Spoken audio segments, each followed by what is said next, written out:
स्वागत करती हूँ आप सभी का। तो आज के इस वीडियो में मैं आप सभी के साथ कार्तिक पूर्णिमा की बहुत ही सरल पूजा विधि शेयर करने वाली हूँ। तो देखिए, साल में 12 पूर्णिमा आती हैं और जिस साल अधिक मास लग जाता है उस साल 13 पूर्णिमा हो जाती हैं। और कुछ पूर्णिमा जैसे शरद पूर्णिमा, कार्तिक पूर्णिमा बहुत विशेष मानी गई हैं। और कार्तिक का जो पूरा महीना है वो स्नान, दान, पूजा पाठ के लिए बहुत विशेष माना जाता है। और यदि आपने पूरे कार्तिक के महीने में तुलसी जी की पूजा नहीं की है, तुलसी जी के समक्ष दीपदान नहीं किया है, तो कार्तिक पूर्णिमा पर आप तुलसी जी की पूजा करके, दीपदान करके कुछ हद तक कार्तिक मास का पुण्य फल प्राप्त कर सकते हैं। तो चलिए अब हम देख लेते हैं कि कार्तिक पूर्णिमा के दिन हमें पूजा किस तरह से करनी है। तो सबसे पहले मैं यहाँ पर अपनी तुलसी मैया के गमले को गेरू यानी लाल मिट्टी से रंग लूंगी। और कोशिश करें जहाँ पर भी आपका तुलसी गमला है वहीं पर आप चौकी लगाएं। तो यहाँ अष्टदल कमल पर मैंने तुलसी मैया के गमले को विराजमान कर लिया है। और अब स्वास्तिक बना लूंगी। चौक पूरना बहुत जरूरी होता है और चौक गेहूं के आटे से और हल्दी से ही पूरा जाता है। और अगर आपके घर के मंदिर के सामने जगह है तो आप इस पूजन को घर के मंदिर के सामने भी कर सकते हैं। और चौक पूरने के बाद उसके ऊपर थोड़ी हल्दी डाल देंगे हम, क्योंकि हल्दी जो है विष्णु भगवान के पूजन में विशेष रूप से प्रयोग की जाती है। अब इसके साथ ही देखिए, आप पटा या चौकी रख लें और पीले रंग का आसन बिछा लें, क्योंकि पीला रंग भगवान विष्णु को अत्यंत प्रिय होता है। और इसके बाद फूलों का आसन देते हुए सबसे पहले हम गणपति जी की स्थापना कर लेंगे। तो ये मंदिर के गणपति जी हैं मेरे छोटे से, मैंने इन्हें विराजमान कर लिया है। और फूलों का आसन देते हुए अब हम विष्णु भगवान की फोटो है तो उन्हें विराजमान कर लेंगे। अब देखिए, यहाँ पर अगर आप चाहें तो तुलसी मैया को लाल रंग की चुनरी आप ओढ़ा सकते हैं। और इसके साथ ही देखिए, फूलों का आसन देते हुए अब हम दीपक को भी विराजमान कर लेंगे और दीपक को प्रज्वलित कर लेंगे और इसके बाद अपनी पूजा को प्रारंभ करेंगे। तो यहाँ पर अगर आप चाहें तो कलश की स्थापना भी कर सकते हैं, लेकिन मैं यहाँ पर आपके साथ सरल विधि शेयर कर रही हूँ, इसलिए मैंने कलश स्थापना नहीं की है। अगर आप चाहें तो कलश स्थापित कर सकते हैं। अब इसके बाद फूल और गंगा जल की सहायता से स्नान की भावना से हम सभी को छींटा दे देंगे और वस्त्र की भावना से यहाँ पर कलावा अर्पित कर देंगे सभी को, गणपति जी को, श्री हरि विष्णु जी को और माता तुलसी को। और इसके साथ ही गणपति जी को और भगवान श्री हरि विष्णु को हम यहाँ पर जनेऊ समर्पित कर देंगे हल्दी लगाकर। और अगर आप जनेऊ ना समर्पित करना चाहें तो कोई बात नहीं, आप सिर्फ कलावा भी अर्पित कर सकते हैं। अब इसके बाद सभी को हम इत्र अर्पित कर देंगे। भगवान श्री हरि विष्णु के पूजन में और लक्ष्मी माता के पूजन में इत्र का विशेष रूप से उपयोग किया जाता है। अब इसके बाद गणपति जी का, श्री हरि विष्णु जी का और फोटो में जितने भी देवी देवता विराजमान हैं सभी का चंदन और रोली से हम टीका कर देंगे और सभी को तिल समर्पित कर देंगे।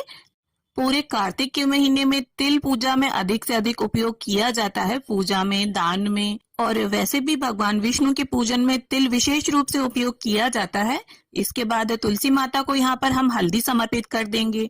तो इस प्रकार से 5 या 7 बार तुलसी मैया की पत्तियों में हम हल्दी लगा देंगे। तो देखिए, आप जितना श्रृंगार तुलसी मैया का करना चाहते हैं उतना श्रृंगार करके तुलसी मैया को अच्छे प्रकार से सजा दीजिए, क्योंकि देखिए, तुलसी मैया के पूजन के लिए कार्तिक पूर्णिमा बहुत विशेष मानी गई है और बहुत से लोग देवउठनी एकादशी के दिन तुलसी मैया का विवाह संपन्न कराते हैं और कई लोग कार्तिक पूर्णिमा पर भी उनका विवाह शालिग्राम जी के साथ करते हैं। तो तुलसी विवाह की विधि भी मेरे चैनल पर डली हुई है, लिंक आपको डिस्क्रिप्शन में मिल जाएगा। इसके बाद जो भी फूल या फूल माला हो वो आप सभी को समर्पित करें। और इसके साथ ही गणपति जी को हम अलग से मेवे और गुड़ का भोग रख रहे हैं, क्योंकि गणपति जी के भोग में तुलसी दल नहीं डलेगा। और इसके साथ ही जो भी ऋतुफल, मिठाई, मेवे, जिसका भी भोग आप समर्पित करना चाहते हैं उसका भोग समर्पित करें श्री हरि को।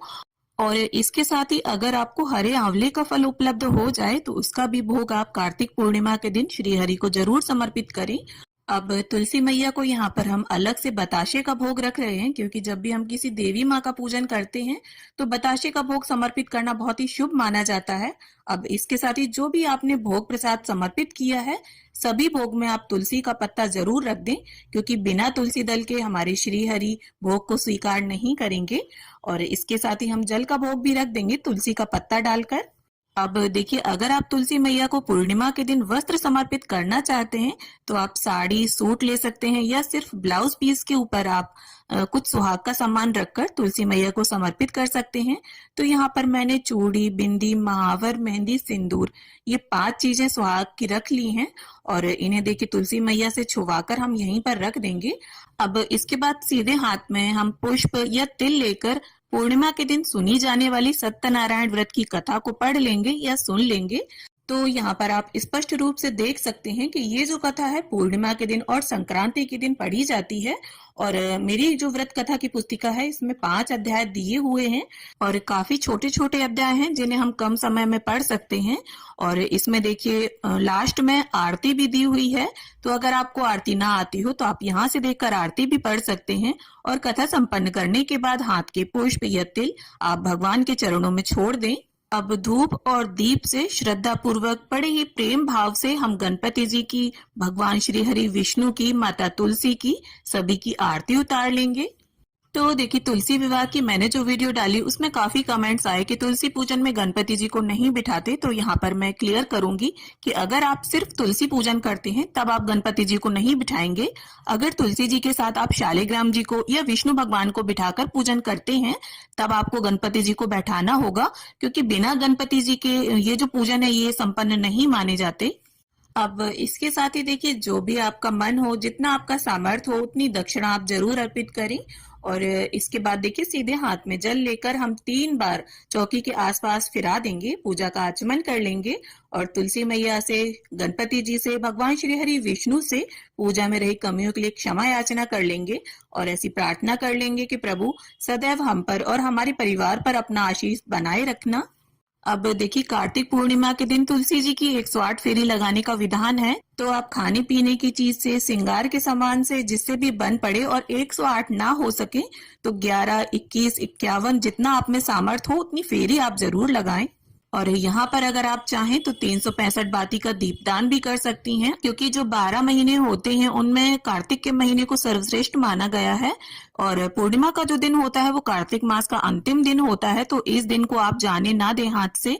पूजा पाठ, जप, तप, दान जितना कर सके उतना करें।